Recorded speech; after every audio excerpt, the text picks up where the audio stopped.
With barely a month left before his inauguration as the US President, Donald Trump has reignited the old controversy by suggesting that the control of the Panama Canal, the man made waterway that connects the Atlantic and Pacific, be returned to the US.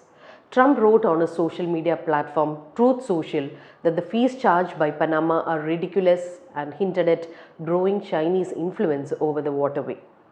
Trump's statement was met with instant pushback from Panama President Jose Raul Mulino, who said, "Every square meter of Panama Canal and its adjacent area belong to Panama and will continue to be." While Trump's demand was a lower fee on American ships, many think this also suggests American territorial expansion. Whatever his plan may be, let's take a look at Panama Canal, an engineering marvel that spans over 82 kilometers, and the US role in building it. It was the French who first began to build the canal through Panama, a territory that was under Colombia.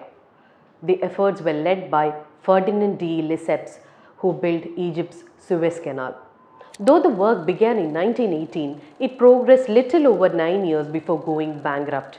The US took it over in November 1903. The waterway opened in 1914 and the project cost the US some 5,600 workers. While the US abrogated its right to intervene in Panama in the 1930s, it ceded the ownership to Panama only in 1999 following decades-long conflict. Panama has administered the canal then on and carried out major expansions in 2007 and in 2016. Before we come to why Trump has a problem with Panama, let's take a look at why the canal is called an engineering marvel. Though Panama Canal connects the Pacific and Atlantic Oceans, geographically the oceans are not on the same level. The Pacific Ocean lies a little higher than the Atlantic Ocean. This is where the lock system comes into play.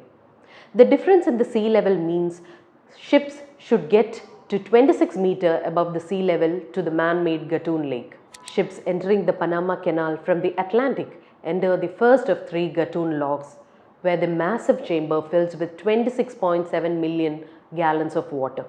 To fill the chamber with water and raise the ship, the mitter gates and lower lock valves are closed while the upper valves are opened. The water from Gatun Lake rushes into the chamber, and this process takes about 8 minutes. The process is repeated 2 more times until the ship is level with the Gatun Lake. The ship then travels through the Gatun Lake until it reaches the Pacific Ocean. It enters another chamber and the process is reversed. It's lowered through 2 logs from the Gatun Lake back to the sea level. The entire trip from Atlantic Ocean to the Pacific takes an average of 8 to 10 hours.